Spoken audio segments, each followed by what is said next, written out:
जरा सोचो, जहाजों के लिए एक विशाल सीर ही यही है पनामा नहर। यह अद्भुत जल मार्ग अटलांटिक और प्रशांत महासागरों को जोड़ता है। इस नहर के बनने से पहले जहाजों को दक्षिण अमेरिका के सिरे के चारों ओर एक लंबी खतरनाक यात्रा करनी पड़ती थी। पनामा नहर ने सब कुछ बदल दिया। इसने व्यापार को तेज और आसान बना दिया। इस नहर की कहानी रोमांच, संघर्ष और विजय से भरी है। यह कहानी है अभियांत्रिकी चमत्कारों की और आजादी की लड़ाई की। पनामा नहर मानव सरलता और दृढ़ता का प्रतीक है। पनामा के पार एक नहर का सपना सदियों पुराना है। फ्रांसीसी दूरदर्शी फर्डिनेंड डे लेसेप्स का प्रवेश 1881 में फ्रांसीसी प्रयास की शुरुआत हुई। उन्हें पीत, ज्वर और मलेरिया का सामना करना पड़ा। वित्तीय कुप्रबंधन और घोटालों ने परियोजना को प्रभावित किया। 1889 में फ्रांसीसी कंपनी दिवालिया हो गई। जैसे ही 19वीं सदी का अंत हुआ, संयुक्त राज्य अमेरिका एक वैश्विक शक्ति के रूप में उभरा। अपने रणनीतिक और आर्थिक कारणों से एक नहर में रुचि रखते हुए अमेरिका ने पनामा में एक अवसर देखा। उस समय पनामा कोलंबिया का हिस्सा था, लेकिन वह अपनी स्वतंत्रता चाहता था। अमेरिका ने पनामा के स्वतंत्रता आंदोलन का समर्थन किया, जिसका समापन 1903 में एक रक्तहीन क्रांति के रूप में हुआ।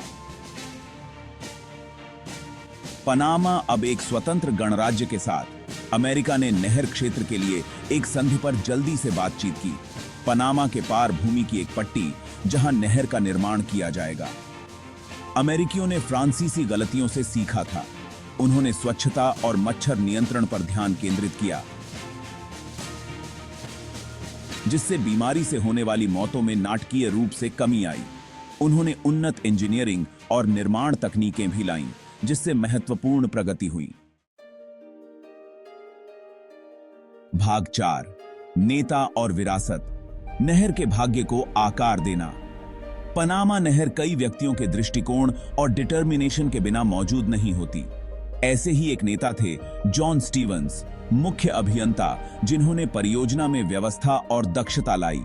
उन्होंने कार्यबल को पुनर्गठित किया, स्वच्छता में सुधार किया और नहर के सफल समापन की फाउंडेशन रखी।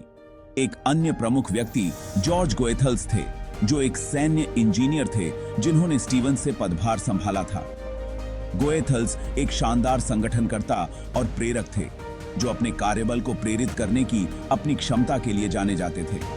उन्होंने निर्माण के अंतिम और सबसे चुनौतीपूर्ण चरण का निरीक्षण किया, जिसमें प्रतिष्ठित गैटून झील का निर्माण और महाद्वीपीय विभाजन पर जहाजों को उठाने वाले विशाल ताले शामिल थे।